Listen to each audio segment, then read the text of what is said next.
F sector Islamabad Pakistan का वो area है जो सबसे ज़्यादा सेफेस्ट समझा जाता है, क्योंकि ये रेड जोन के बहुत ज़्यादा करीब है और यहाँ पर रहने वाला भी कोई आम इंसान नहीं होता। बहुत ज़्यादा अमीर कबीर लोग जिनके पास तमाम वसाइल मौजूद हैं, जिनके पास गार्ड्स हैं। वहाँ पर ऐसा हुआ कि 4 लोग आते हैं रात के 12 बजे, घर से एक लड़के को जो प्रॉपर्टी डीलर है, 31 साल उसकी उम्र है, उसको उसके घर के आगे से उठाकर ले जाते हैं और फिर बाद में उसको मार दिया जाता है। ये हाई प्रोफाइल केस इतना ज़्यादा प्रोमिनेंट हो गया कि वज़ीर आज़म को इसका नोटिस लेना पड़ा। ये शख्स कौन था, ये वाक़या क्यों हुआ, इसका अगवा क्यों हुआ और इसको मारा क्यों गया, आज के व्लॉग में हम इस पर बात करेंगे। अस्सलाम वालेकुम नाज़रीन, आप देख रहे हैं डेली सोशल पाकिस्तान और मैं हूं मशकूर ज़ादी। नाज़रीन, इस्लामाबाद और लाहौर के बारे में कहा जाता है कि ये 2 सेफ़ सिटीज़ हैं, क्योंकि यहाँ पर जितने कैमराज लगाए गए हैं उसकी वजह से आम तौर से लोग वारदात नहीं करते, चोरियाँ वगैरह करते हुए डरते हैं क्योंकि लोग ट्रेस हो जाते हैं। मगर अब गैंग माफिया है वो इतना दलेर और बेडर हो गया है कि वो अब घरों के अंदर से लोगों को उठाने लगे हैं। ऐसा ही कुछ 4 मई की रात को हुआ जब एक लड़का 31 साल इसकी उम्र थी, फ़र्रुख खोकर इसका नाम है, और ये अपने घर में जब दाखिल होने लगा तो 4 लोग इसके पीछे आ गए। इसके वालिद और वालदा अपने कमरे में सोए हुए थे कि अचानक उनको गैराज के अंदर, ज़ाहिर है इसके साथ उसके गार्ड भी थे जिन्होंने दरवाज़ा खोला था, तो वहाँ उनको एकदम शोर शराबे की आवाज़ आई। वो तेज़ी से उठकर जब बाहर आए तो उन्होंने देखा कि 4 लोग जिन्होंने नकाब किया हुआ है वो उनके बेटे फ़र्रुख को ज़बरदस्ती गाड़ी में डाल रहे हैं और उसको अगवा करने की कोशिश कर रहे हैं, जिसके नतीजे में ये लोग उसके पीछे भागे और कोशिश की कि उसको छुड़ाया जाए। लेकिन इसी दौरान उन लोगों ने, नकाबपोशों ने इन पर फायरिंग की और वहाँ से ये निकलने में कामयाब हो गए। उसके बाद वो मोटरवे पर चढ़े और उसके बाद वो सुबह इस्लामाबाद को छोड़कर KP के निकल गए। अब इधर इसकी FIR करवाई गई और तो पता लगा कि जब ट्रेस किया गया तो मालूम हुआ कि वो गाड़ी मोटरवे के ज़रिए मर्दान की तरफ गई है। स्वाबी से उसने क्रॉस किया और वो मर्दान तक पहुंची। अब इस दौरान नाजरीन क्या हुआ कि पुलिस ने कोशिश की मालूम करें कि वाक़या क्या है, क्योंकि सबको यही ख्याल था कि ये शायद अगवा बराए तावान की वारदात हो रही है। इसीलिए उनके पेरेंट्स भी इंतज़ार करते रहे कि हम अमीर लोग हैं तो अभी हमें फ़ोन आएगा। फ़ोन तो आया अगले दिन, लेकिन उससे भी ज़्यादा ख़तरनाक खबर ये थी कि उन्होंने बताया कि आपके बेटे फ़र्रुख अफजाल को मर्दान में कत्ल कर दिया गया है और उसकी लाश स्वाबी हॉस्पिटल में पड़ी है। अब ये बात बहुत ज़्यादा तकलीफ़ दे थी, जिसके बाद जो पुलिस थी वो हरकत में आई और उन्होंने जो इसका रिकॉर्ड है फ़ोन कॉल का वो तलाश करना शुरू किया मकतूल के फ़ोन से। जब मकतूल का फ़ोन रिकॉर्ड किया गया, उसका ट्रेस किया गया, तो उन्होंने देखा कि उसका बहुत ज़्यादा ताल्लुक़ एक 19 साला लड़की जो F11 में रह रही थी, महानूर उसका नाम था, उसके साथ उसका ताल्लुक़ काफ़ी अरसे से लग रहा था कि ये एक दूसरे के साथ बातचीत कर रहे हैं। अब इन्होंने जब महानूर को पुलिस ने फ़ोन किया तो महानूर का फ़ोन ऑन था।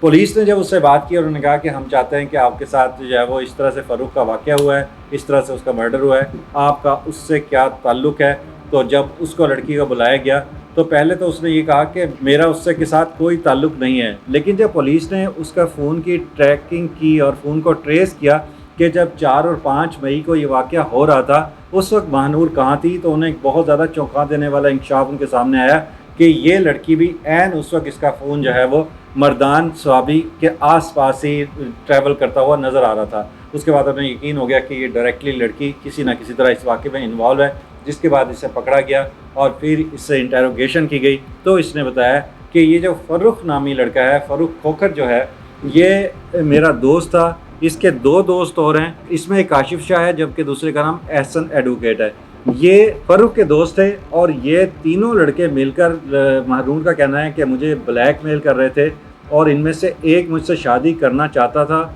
लेकिन यह है कि ये तीनों मेरा मिसयूज़ कर रहे थे। और उसके बाद जैसे एक टिपिकल स्टाइल होता है कि जब बच्चे जवानी में हों और सारे 3-4 का ग्रुप मिल जाए तो फिर वो ये भी हरकतें करते हैं कि वो उस तरह की, जब आप कोई नाज़ेबा हरकतें कर रहे होते हैं तो उनमें से कुछ लोग उसकी वीडियो भी बनाते हैं। और फिर ऐसा ही हुआ, हो सकता है कि उसके दौरान इन्होंने कोई ऐसा मशरूब पिया हो जिसके बाद इन्हें होश ही ना रहा हो और फिर इस तरह किसी ने इनकी वीडियो आपस में बना ली। बहरहाल अब जब उन्होंने इस लड़की को जब भी ज़रूरत होती तो इसको बुलाते, जब वो ना आती तो उसे कहते हैं हमारे पास तुम्हारी वीडियोज़ हैं, हम तुम्हारे पेरेंट्स को, हम तुम्हारे रिश्तेदारों को भेज देंगे, तो इंटरनेट पर डाल देंगे। अब हर लड़की, हर आदमी को इंटरनेट के ज़रिए वीडियो लीक होने का बहुत ज़्यादा डर होता है, क्योंकि उससे पूरे मुल्क में रुसवाई होती है। यही कुछ महानूर के साथ हुआ। वो बहुत ज़्यादा उनकी मिन्नत समाजत तो करती रही कि मुझे ये जो वीडियोस वापस कर दो, लेकिन बात यहीं तक नहीं है। कहा जाता है कि जो महानूर है ये करैक्टर की अच्छी खातून नहीं थी, क्योंकि इसका एक और लड़का जो मर्दान से था या जिसका ताल्लुक़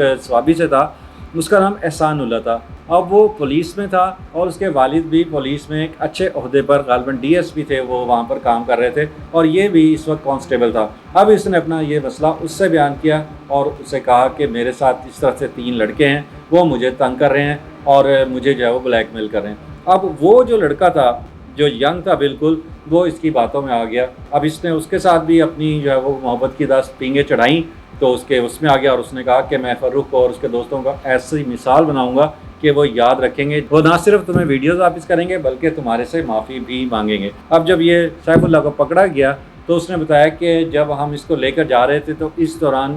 फ़र्रुख ने हमारे साथ मुज़ाहमत करने की कोशिश की। हमारी पूरी कोशिश यही थी कि हम इसको अपना मर्दान या सवात ले जाएँ और फिर वहाँ जाकर इससे, क्योंकि आम तौर से हर बंदे को पता है कि जब आप किसी की वीडियो अपने मोबाइल में रखते हैं तो आप उसकी कॉपीज़ करके अपने फ्रेंड्स को, रिलेटिव्स को या अपनी दूसरी सिम में डाल लेते हैं। अब वो ये मालूम करना चाह रहे थे कि वाकई इसमें जो वीडियोज़ हैं वो इसी के फ़ोन में हैं या इसके दोस्तों के पास भी हैं या इसने कहीं और किए हैं। बहरहाल इसी दौरान इनकी कोई हाथापाई हुई, लड़ाई हुई और उन्हें जब ये महसूस हुआ कि ये फ़र्रुख उनके हाथ आने वाला नहीं है और ये हमारे लिए मसाइल पैदा करेगा, या हो सकता है कि लड़ाई के दौरान कुछ ऐसा हुआ कि फ़र्रुख को कोई ऐसी गहरी चोट लगी या उसको जो है वो स्ट्रैगल कर दिया गया, उसका गला दबा दिया कर उसकी जान ले ली गई। बहरहाल उस दौरान उसकी मौत हो गई। जो ही वो उसकी मौत हुई तो अब इन्हें परेशानी होगी कि अब क्या होगा, जब हम आगे जाएंगे तो पकड़े जाएंगे। तो फिर ये उस वक्त सवाबी के पास से गुजर रहे थे, इन्होंने सवाबी के पास इससे बाहर जो है वो इलाके में कहीं फेंका और ख़ुद ये निकल गए। वहाँ जब लोग वहाँ पर आए और उन्होंने देखा कि सवाबी में किसी बंदे की लाश पड़ी हुई है तो फिर उन्होंने पुलिस को इतला दी। अब नाजरीन ये देखिए कि मोहब्बत जो है वो ऐसी चीज़ है, इश्क ऐसी चीज़ है, ऐसी एक लानत है, जब इश्क का भूत चढ़ जाए फिर इंसान ये नहीं देखता कि इसके जो कॉन्सिक्वेंसेस हैं जो मैं करने जा रहा हूँ वो क्या होंगे। एक ऐसा शख्स जो पुलिस में था, जो जिसका आगे मुस्तकबिल था, उसके ज़ाहिरी बात है उसका भी ताल्लुक़ अच्छी फैमिली से था। अब एक ऐसी अननोन लड़की जो सिर्फ उसकी ज़िंदगी में उसकी दोस्त थी, उसको इस तरह की सैकड़ों लड़कियाँ और मिल जाती और उसकी ज़िंदगी भी ख़राब ना होती, लेकिन सिर्फ उस लड़की के चक्कर में आकर जो ये कांस्टेबल है इसने अपनी ज़िंदगी भी बर्बाद की, उस लड़की की ज़िंदगी भी बर्बाद की, क्योंकि अब वो जेल में चक्की पीसेगी और बहुत अरसे तक ये जो है वो अंदर रहेगी। और वो लड़का जो फ़र्रुख था, तो ज़ाहिरी बात है उसका भी कसूर था कि वो भी इश्क मशूक़ी के चक्कर में इसके साथ लगा हुआ था। अगर वो ना इसको ब्लैकमेल करता और इसको छोड़ देता और अगर ये मांग रही थी अपनी वीडियोज़ तो इसको दे देता तो आज वो भी ज़िंदा होता। तो आपके लिए भी, हमारे लिए भी सबक है कि मोहब्बत ज़रूर करें, लेकिन इसको अपनी अना का मसला ना बनाएं और दूसरों के मसले में बिल्कुल अपनी टांग ना अड़ाएं, वरना पूरे मुल्क में आपके हिस्से में सिवाय ज़िल्लत, रुसवाई, बदनामी और कैद काटने के कुछ नहीं आएगा।